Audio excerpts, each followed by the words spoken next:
Welcome to special focus. ఏదైతే బీజేపీకి సంబంధించి పొత్తులో క్రమంగా టీడీపీ ముందుకెళ్తున్నటువంటి పరిస్థితి బీజేపీ ఆహ్వానం మేరకు అనేది ప్రస్తుతం చర్చ ఏపీలో. మరోవైపు చంద్రబాబు ఢిల్లీ వెళ్ళగానే అమిత్ షా మోడీతో భేటీకి జగన్మోహన్ రెడ్డి కూడా వెనకాలే వెళ్ళటం అనేటటువంటిది ప్రస్తుతం చర్చానీయాంశంగా ఉంది రాజకీయంగా.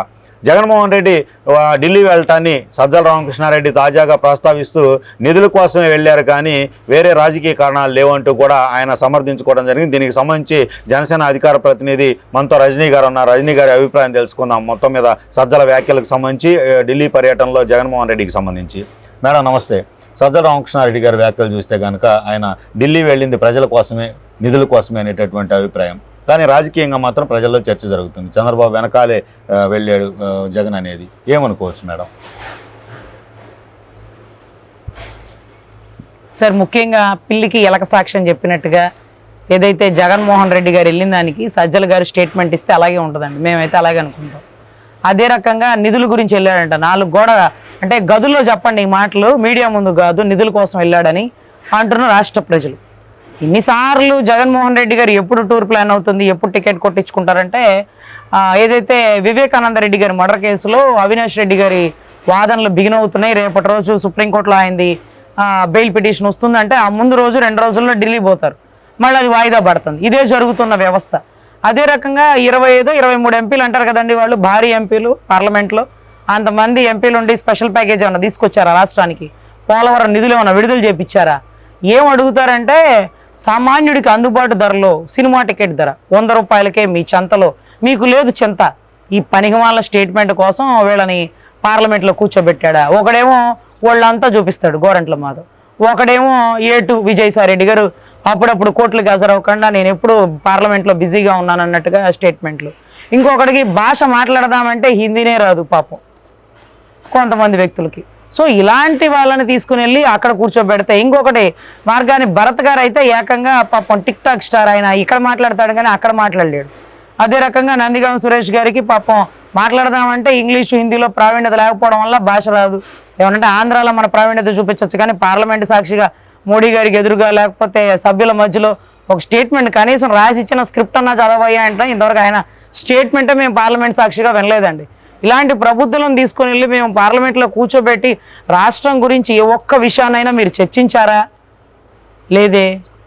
కనీసం 3 రాజధానులు కావాలన్నారు. 3 రాజధానులు అవసరం ఉంది, మా రాష్ట్రాన్ని మేము డెవలప్ చేసుకుంటాం అనే విషయం గురించైనా వీళ్ళలో ఏ ఒక్కరన్నా మాట్లాడారా? మాట్లాడడానికి భాష రావాలిగా చచ్చి. ఇవన్నీ రాదు. ఇప్పుడంటే స్పెషల్గా నిధుల కోసం వెళ్ళారంట. ఏ నిధుల కోసం అమ్మా? ఎలక్షన్ ఖర్చు పెట్టాల్సిన డబ్బులు రావాలా? తెచ్చుకోవడానికి ఏమన్నా దారి మళ్లింపు అవకాశాలు ఏమన్నా కల్పించాలా? అందులోనూ మోడీ గారు అదే రకంగా 3 పార్టీలు కలిసిపోతున్నాయి. దయ ఉంచి మీకు ఎంత ప్యాకేజ్ కావాలంటే అంత ప్యాకేజ్ ఇస్తాను, వారితో మాత్రం కలవకండి, వారితో మీరు కలిస్తే నా పతనం బిగినైనట్టే.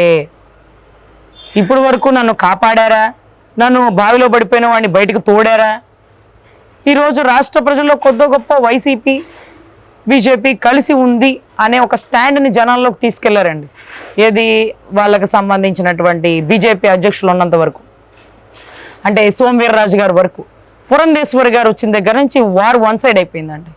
నీ కల్తీ మందు గుట్టు బయటకు ఆగుతా రాష్ట్రం విధ్వంసం చేస్తున్నావు, అంతు చిక్కనేటువంటి కొన్ని వేల కోట్లు మందు ద్వారా పక్కకి దారి మళ్లిస్తున్నావు, ప్రతి దానికి లెక్క చెప్పట్లేదు, రాష్ట్రంలో కోట్లు అప్పు తెస్తున్నావు, 10 లక్షల కోట్ల అప్పుల్లో రాష్ట్రాన్ని ముంచేసావు, కార్పొరేషన్ మీద అప్పులు తెచ్చావు, యూనివర్సిటీలు మెడికల్ యూనివర్సిటీల మీద అప్పులు తెచ్చావు. పేర్లు మార్చడం ఏంట్రా పనికిమాలనోడా? చేతనైతే దమ్ముంటే కట్టుకొని వాటికి పేర్లు పెట్టుకోవాలి కానీ ఎవడో పుట్టిన బిడ్డకి నేనే తండ్రిని అని చెప్పుకోవడం ఏంటి? మెడికల్ యూనివర్సిటీ పేరు మా నాన్నగారి పేరు ఎన్టీ రామారావు గారి పేరు ఉంటే దాన్ని మార్చి మీరు వైఎస్ రాజశేఖర రెడ్డి గారి పేరు పెట్టడం ఏంటి? కావాలంటే ఇంకొక యూనివర్సిటీ కట్టుకొని పెట్టుకోండి. యూనివర్సిటీ కట్టడం వాడి వల్ల అవుతుందండి? అవ్వదు కదా. అదే రకంగా ఉద్దానం కిడ్నీ బాధితులకు ఏదో తెచ్చానని చెప్తాను. అరే నాయన, ఎర్రమనాయుడు గారు ఉన్నప్పటి నుంచి పోరాడి ఎంతోమంది, కామినేని గారు మినిస్టర్ గారు ఉన్నప్పుడు తెచ్చినటువంటి నిధులు ప్రత్యేకించి బయటకు వచ్చిన దాన్ని ఖర్చు పెట్టి దాంట్లో కొంత తొక్కేసి ఆ బిల్డింగ్ భవనాన్ని పూర్తి చేశాడు. ఆ ఉద్దానం సమస్య గురించి లేవనెత్తిన వాడు జనసేన అధ్యక్షుడు పవన్ కళ్యాణ్ గారు. ఆ బాధను చూసి ఇంప్లిమెంట్ చేసిన వారు గౌరవ చంద్రబాబు నాయుడు గారు. అంతా చేతికి వచ్చి బిల్డింగ్ పూర్తి అయ్యడానికి రిబ్బన్ కటింగ్కి ఆయన ముందుకు వచ్చి ఇదంతా నేనే చేశాను, నీకు చేయడం కూడా వచ్చేట చేస్తే చచ్చుంటే మా రాజధానిలో ఒక కిటిక మీద బొచ్చాడు భారతీయ సిమెంట్ వేసి ఉండేవాడిగా. కనీసం వైజాగ్ ఎగ్జిక్యూటివ్ క్యాపిటల్ అంటే అక్కడ ఏదైనా కట్టి చచ్చి ఉండే వాళ్ళగా 450 కోట్లు పెట్టి టెర్రాస్ పైన నీ ఇల్లు కట్టుకుంటావా? పర్యాటకాన్ని ఇబ్బంది పెట్టడానికి ఋషికొండకి బోడిగుండు కొట్టిస్తావా? ట్రిబ్యునల్ రూల్స్ తెలుసా? గ్రీన్ ట్రిబ్యునల్ రూల్స్ తెలుసా? సిబిఐ రూల్స్ తెలుసా? కోర్టుకు హాజరవ్వడం తెలుసా? మన కోడికత్తి కేసు విషయం ఎన్ఐఏని లోతైన దర్యాప్తు చేయమంటావు, దాని గురించి అవగాహన ఉందా నీకు? వివేకానంద రెడ్డి గారి మర్డర్ కేసు ఎక్కడ దాకా వచ్చిందో తెలుసా? ప్రపంచానికంటే తెలియక ముందు నీకే ముందు తెలుసు అంట. ఎట్లమ్మా?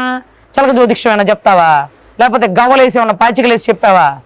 ఎలా తెలుసు చెప్పు వారికి సమాధానం. బట్ అన్నిటికీ చెప్పకుండా వెళ్ళి సెంట్రల్కి వెళ్ళి నిధులు అడిగాడంట, అది కూడా ఢిల్లీకి. ఇన్ని సంవత్సరాల్లో ఆయన ఢిల్లీకి వెళ్ళిన ప్రతిసారి ఎందుకు వెళ్ళాడో ఎప్పుడు చెప్పలేదండి. ఇప్పుడు మాత్రం నోరు తెరిచి నిధుల కోసం వెళ్ళాడంట. ఎవరు అడిగారు చచ్చి మనల్ని?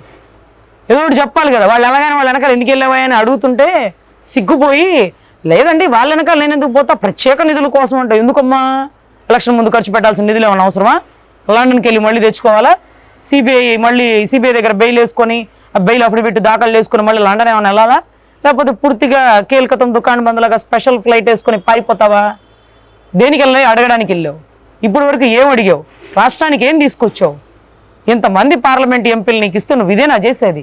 151 భారీ మెజారిటీ ఇచ్చి తాడికొండలో కూడా నిన్ను నిలబడి గెలిపిస్తే దొంగచాటు రూట్ వేసుకొని నువ్వు అసెంబ్లీ భవనాలకు వెళ్తూ రాజధాని రైతులు గోడు పట్టించుకొని నువ్వు సెంట్రల్కి వెళ్ళి మాట్లాడతావా? మాట్లాడు, ఇంకా మాట్లాడు. సెంట్రల్ మొట్టికాయ వేయడమే కాదు, ఉన్న బెయిల్ కేసు గదిలిచ్చిద్దంట. ఇక చిట్ట చివరి ఘట్టానికి వచ్చేసింది మనం. సో ఏదైతే రాజశేఖర రెడ్డి గారి పాపం పావురాల గుట్టలో కలిసిపోయారో, మనం కలవడానికి గుట్ట కూడా లేదు. ఇక్కడే తట్ట మోగిచ్చేస్తారు జనాలు. సో ఖచ్చితంగా మేమందరం విజ్ఞప్తి చేసేది ఏంటంటే, ఆయన స్పెషల్ ప్యాకేజ్ గురించి కానీ, పోలవరం గురించి కానీ, రాష్ట్ర భవిష్యత్తు గురించి కానీ, భవిత గురించి కానీ, పెద్ద పెద్ద కంపెనీలు తీసుకురావడంలో కానీ ఏ రోజు ఆయన పాత్ర లేదండి. ఎందుకంటే సెంట్రల్ అంటే బీజేపీ టీడీపీ కలిసి ఉన్నప్పుడు కియా మోటార్స్ లాంటివి వచ్చినాయి. అదే రకంగా టీడీపీ ప్రావీణ్యతలో ఉన్నప్పుడు స్కిల్కి డెవలప్మెంట్కి సంబంధించిన కంప్యూటరైజ్డ్ సెంటర్లు వచ్చినాయి. కానీ మన నాయకుడు మాత్రం సందుకు ఒక సచివాలయాలు పెట్టడంలోనూ, ఆయన వర్గాన్ని పెంచుకోవడంలోనూ, ఏదైతే గవర్నమెంట్ ప్రభుత్వ నిధిని అంతా కొల్లగొట్టడంలోనూ, పోలవరం పూర్తి చేయకపోవడంలోనూ ఆయన ముద్ర వేశారండి. సో ఖచ్చితంగా రాష్ట్ర ప్రజల విజ్ఞప్తి ఏంటంటే, మనం అంత కష్టపడి ఇచ్చిన మెజారిటీని అతను కాపాడుకోలేకపోయాడు కాబట్టి, ఒక్క ఛాన్స్ అన్నాడే కాబట్టి ఒక్క ఛాన్స్ ఇచ్చాం, ఇక చాలు నాయనా నువ్వు సిద్ధమైపో సర్దుకొని వెళ్ళిపోవడానికి అని చెప్తున్నటువంటి రాష్ట్ర ప్రజలు, ఇక నువ్వు సిద్ధమవ్వు సర్దుకొని వెళ్ళిపోవడానికి. Thank you madam. ఇది ఈ టాపిక్కు సంబంధించినటువంటిది. ప్రస్తుతం జగన్మోహన్ రెడ్డి ఢిల్లీ పర్యటన ఏమాత్రం ప్రజల కోసం కాదు, నిధుల కోసం కాదు, కేవలం టీడీపీ బీజేపీ గతంలో ఏదైతే కొలాబరేషన్తో ఏదైతే కలిసి డెవలప్ చేయడానికి ప్రయత్నాలు చేసిందో వాటిని గండి కొట్టడానికే. భవిష్యత్తులో బీజేపీతో టీడీపీ కలిస్తే కనుక తనకు చెక్ పెట్టే పరిస్థితి ఉంటుందనే నేపథ్యంలోనే జగన్మోహన్ రెడ్డి ఆందోళనతో వెళ్ళటం జరిగిందనే అభిప్రాయం అయితే వ్యక్తం చేస్తున్నటువంటి పరిస్థితి అయితే మొత్తం మీద కనిపిస్తూ ఉందనేటటువంటిది అడ్వకేట్ రజనీ గారు చెప్తున్నటువంటి పరిస్థితి అయితే ఉంది. మొత్తం మీద చూసుకుంటే జగన్మోహన్ రెడ్డి ఎప్పుడు ఢిల్లీ వెళ్ళినా తన తమ్ముడు వివేకానంద రెడ్డి హత్య కేసులో నిందితుడిగా ఉన్న నేపథ్యంలో కాపాడుకోవటానికి